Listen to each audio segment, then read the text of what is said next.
Okay, so what I thought I'd do is I'd bring you to this beautiful place where I live. This is Calderdale, Yorkshire, and we are going to have a look at two e-bike kits that I bought out of curiosity. Now, I am a cyclist. I don't necessarily want an e-bike, but I'm wanting to get people out of the cars. I'm wanting to show people that there is another way of travelling, and these e-bikes I think are a good thing. If your only mode of transport is a car and you don't cycle, then an e-bike could be a way of getting more exercise for you. Cut. So, if you think that an e-bike isn't going to get you fit, well, as I've said before, if you are only in a car all the time and you don't do any exercise, then an e-bike will get you fit because it'll be extra calories that you're burning. For someone like me, I probably might keep one of these kits because I can imagine I cycle commute around here, and I might do 14 miles, 16 mile a day to and from work over these hills. And if I was to get home and my good lady was to say, "You need to get something from the shops, Dylan," well, I don't want to get in a car, but I could jump on one of these instead, and I would then be able to go to the shops without any guilt that I've used a car. So I'm going to talk you through these two kits, and let's get to the nitty-gritty of fitting them.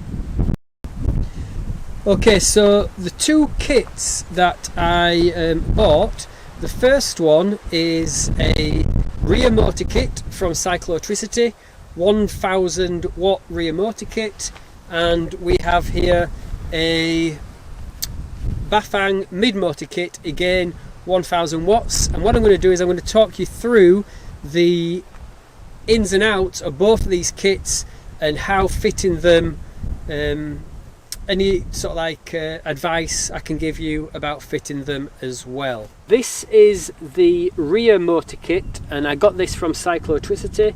They're a Scottish company, and there's a lot of wiring that I've left on, and that's because, as I say, it's just an experiment and I'll be selling these kits on, and so I didn't want to cut any wires because people might want to do things differently, but I just wanted to talk you through the components and how this is made up. So you have a control unit at the top, which we'll talk through later on. You have your throttle, you have some specially adapted brake levers, you have your pedal assist sensor, obviously the battery, you've got this sort of like management unit here, and then this is the 1000 watt motor. So essentially with the kit you get all that I've just mentioned, and you also get a rear wheel for your size bicycle. So this was a 26-inch wheel mountain bike, and so they just send you the 26-inch wheel motor and you put your own tyres on it and you're good to go. So let's talk about fitting. When I fit this, you need to have a standard rear end, so no through axles, your traditional dropouts, quick release dropouts will be fine. And then what's really important is this torque arm, because when I did a first test, I put this torque arm and I didn't have it as per the instructions recommended. It was a bit too slack as well, and when I set off from a junction, because of the torque and the power that comes out of the motor, the rear wheel actually came out of its dropouts. So it's really important that this torque arm is in place securely. So this is the pedal assist sensor, and this is what kicks in and engages on this sensor here. When this spins around when you're pedaling, it recognises it, and then it will kick in with whatever level you set it on the pedal assist on the computer dial on the LCD display. Here we've got a battery, and I went for the big boy battery, so it gives you plenty of range. You could easily do 30 mile on this battery using quite a bit of power, sometimes even just using a full throttle all the way around. And I'll talk about battery and range in a bit later on. In here you've got the sort of like the brains of the system, the control unit, and all the wires come into that. Okay, so this is the Bafang mid motor kit. This is again 1000 watts, and the difference with this is that you're using your normal rear wheel because the motor is at the front. Now the prerequisites for this one, what you need to make sure of is that you have a traditional threaded 68mm or the mountain bike equivalent, I think it's 72mm bottom bracket, but it has to be a threaded bottom bracket because this motor just slots through and it's so easy to fit. They're both really easy to fit. And again, you've got your battery. Now the good thing about this is that the pedal assist sensor is actually built into the motor. So as you can see on that one, it has that metal sensor just around the crank arm there. This one doesn't need it. And this system, it does away with your front derailleur. So the rear motor kit, you've still got your rear derailleur, you've got your front derailleur. On this kit here, you do away with your front derailleur, so you basically turn it into a 1x. And you can buy a special small chainring for the front if you live in a hilly area. As regards to fitting, there is a special sensor that you can buy, and this is a gear sensor, and what that detects is when the gear cable moves through the sensor, it knows to cut the motor out temporarily so you can change gear without being under torque. So it's there to save your drive system. And I'll talk you through this display. If the camera would just like to come over here. So I'll just turn this display on, and you can see that this is a colour display, and it's got all the same features as the other one, and this has pedal assist all the way up to 9. Now you can change this to have 3 or 5 steps of pedal assist. All that means is you're not getting any less pedal assist, it just means that the steps are greater. So if you set it up to only have 5 levels of pedal assist, it just means 5 is the top.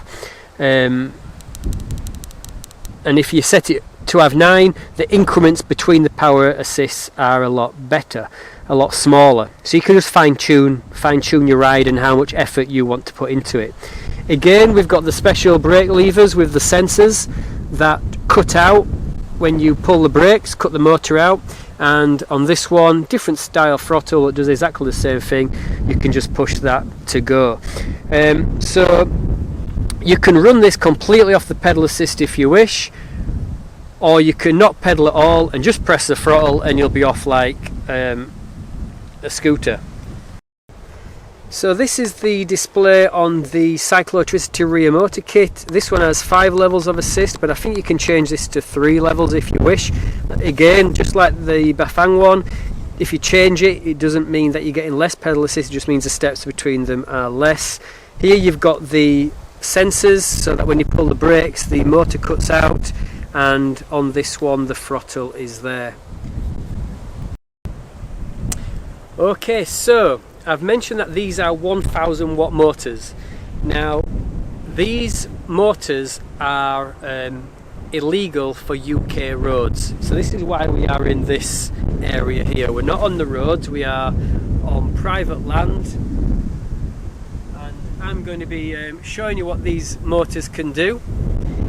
Now you can, with the rear motor kit, the Cyclotricity rear motor kit, you can put in a code and that will restrict it to 250 watts. So that will make it completely legal for UK roads.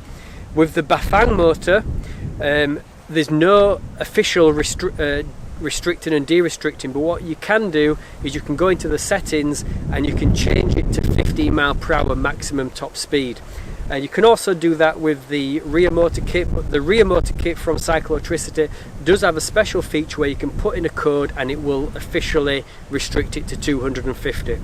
As I said, there's nothing like that on the Bafang. You would have to go into the settings and reduce the speed, but essentially the motor would still be illegal for UK roads. Again, that's the information and the facts about it. How you use that information and facts, it's entirely up to yourself, and how you want to deal with the policemen and women if you get stopped. So that's the disclaimer out of the way. Now let's go and take these for a test ride. So yes, I've put these on some retro bikes, but they could have gone on any modern bike really. Like I say, as long as it doesn't have through axles or anything like that, and fancy press fit bottom brackets. But we all know that these companies are going to threaded bottom brackets now because they're a lot better. So I got hold of this retro bike for about 50-80 quid, I can't honestly remember, but I got this because it was one of the first it was the first mountain bike I ever owned, and I saw it on eBay and I couldn't resist, and it was a good platform to put this this kit on. And then I got this retro mountain bike off eBay because this was the first mountain bike that my brother ever had, and I just thought it'd be a cool platform to try out the rear wheel motor kit on this one. But you can put these on any modern bike as long as it's got the threaded standard and the quick release dropouts.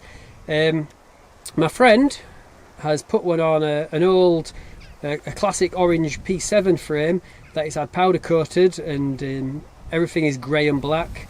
He's trimmed down the cables because he's keeping his kit, and it looks really awesome. So just bear that in mind. You can make these kits look really nice as well. Okay, so what we're going to do is I'm going to take this rear motor kit and I'm going to ride down to the bottom of here, ride back up and ride past, just so you can see the power of the motor and see how much effort needs to go in. The difference between the two kits, people say that the rear motors are better for areas where they're not as hilly, and obviously the mid motors are suitable for where it's hilly. So we'll just see if that's the case when we give this a test on some stuff that these mountain bikes are meant to go on.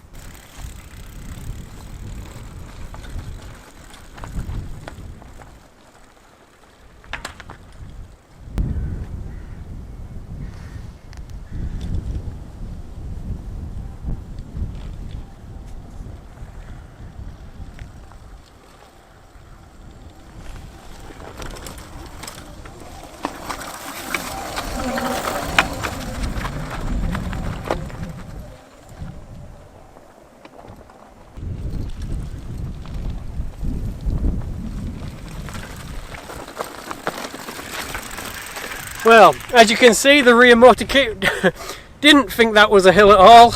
I didn't have to pedal at any point. I could have put the pedal assist down and put a bit more effort in if I needed to, but you could see how easy that was. Now let's swap bikes. Okay, now I'm going to do two runs on this mid motor kit. I'm going to do one run where I'm using quite a low pedal assist, and then the second run I'm going to do it just using the throttle. Just bear in mind that this has got slicky road tyres on, so not a mountain bike tyre on this, but it won't be affected by my skills.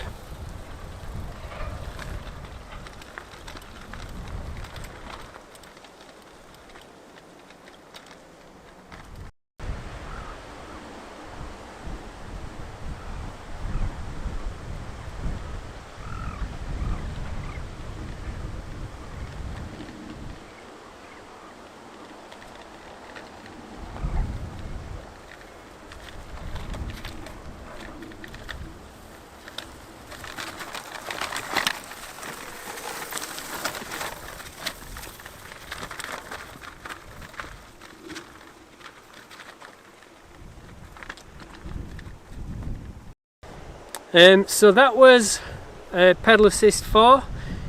Had to put in a bit of effort to get up there then, but it'd have been a lot harder without it. Now I'm going to put it on pedal assist 9 and also use the throttle, and trust me, I'll be able to fly up here without even touching the pedals. In fact, I probably might have to slow down, it'd be going that fast. So let's give it a go.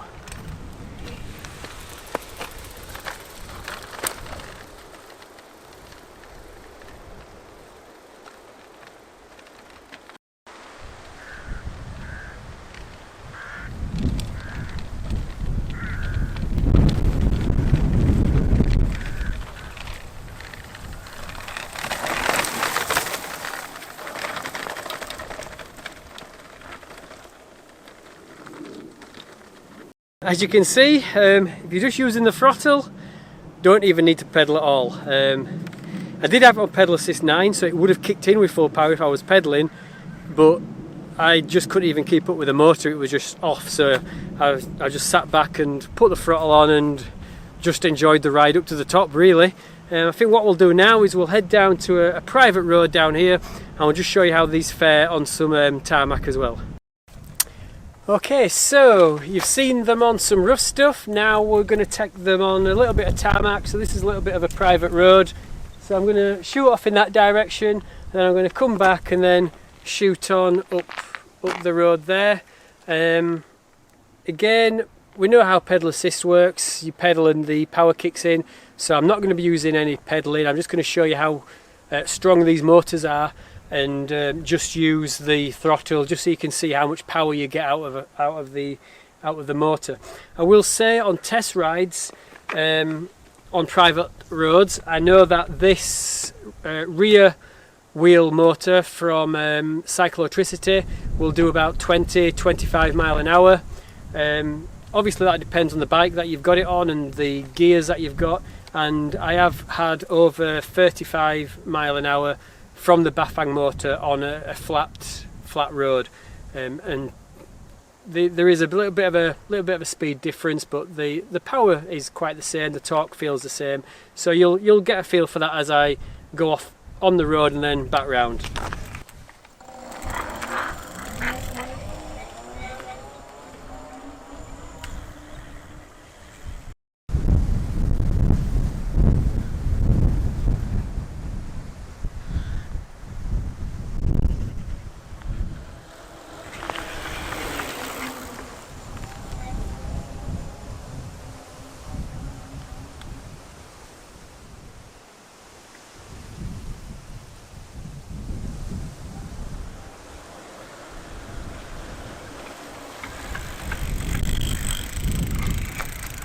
So no pedalling all required. We've been up a really steep hill on these, the off-road hill there, and you can see that you don't need to pedal one bit if you don't want to. You can turn the power level assist down and you can pedal as much as you want. Now I'm going to jump on the other bike and you can just see that if there is any difference. So this bike is a little bit small because of the seat height here. It's not adjustable at the moment, but we can still see how quick these motors can pull off.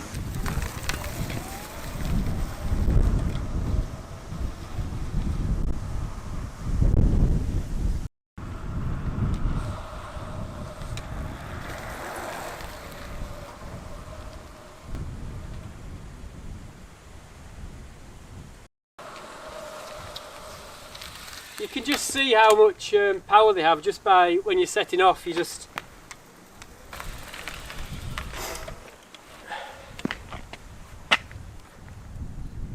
So what we're going to do now is we're going to go on a little ride, and hopefully you'll get to see some nice scenery. I might get my mobile phone out and do some onboard action, but we'll make sure we put these in restricted mode for the UK roads, and we'll hopefully you'll see some nice scenery.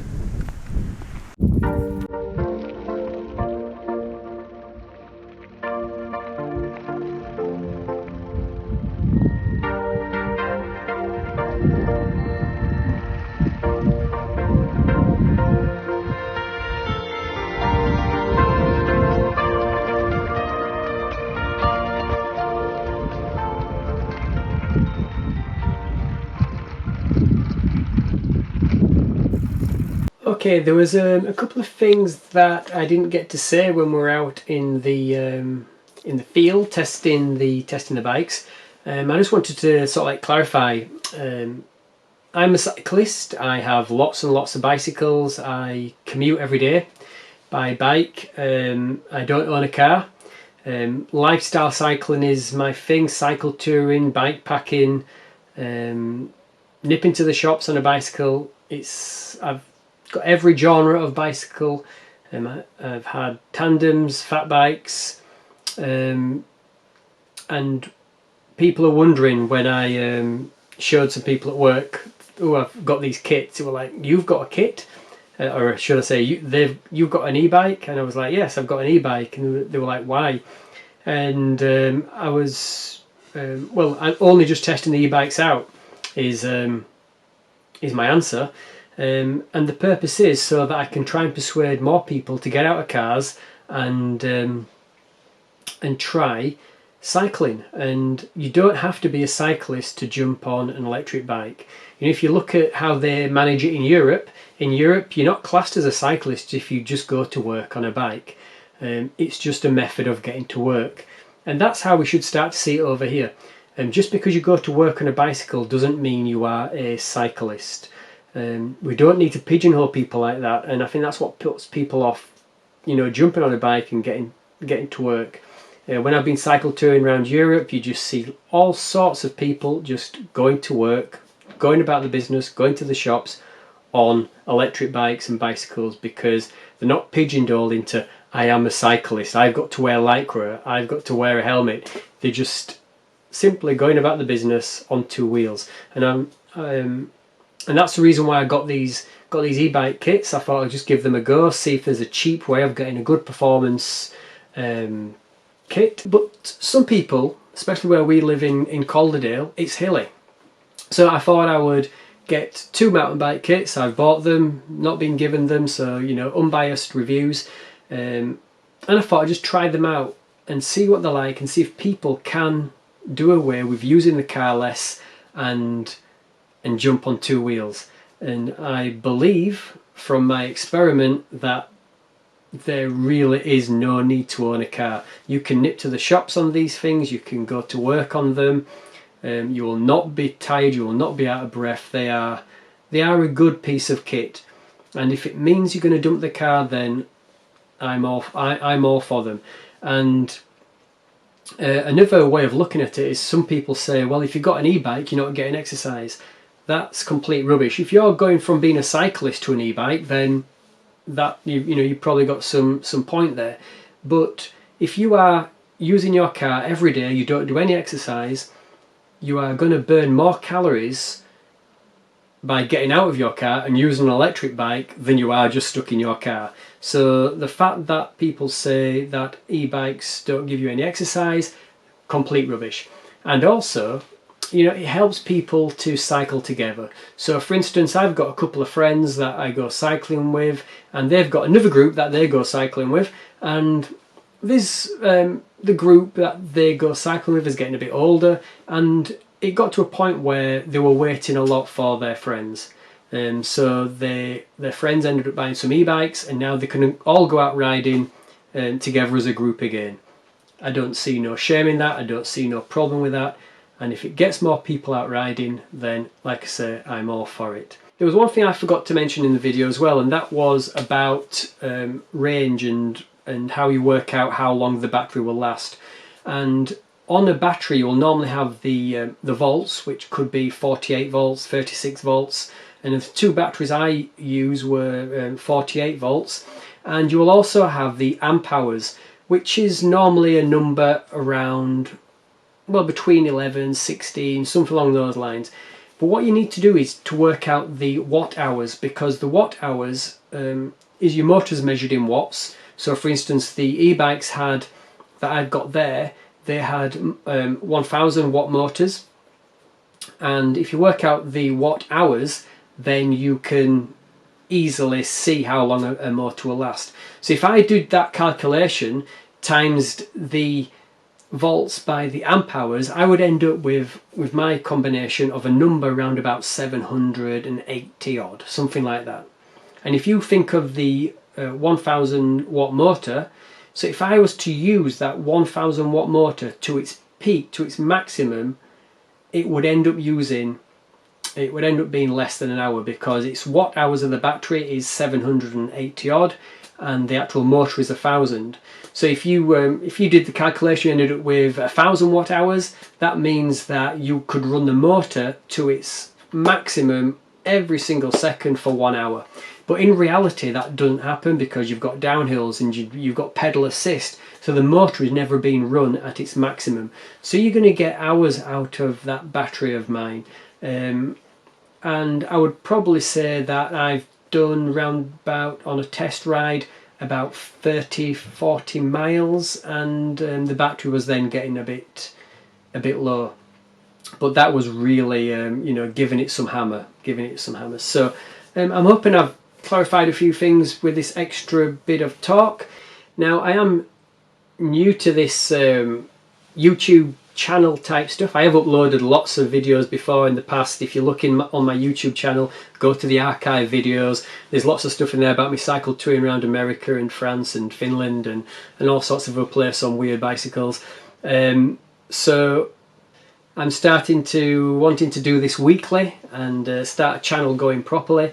So if you do like the stuff that I'm going to do, then please like and subscribe. That would be really, really nice if you could do that. And I'm going to try and get a video out every week on some topic of cycling and bicycling.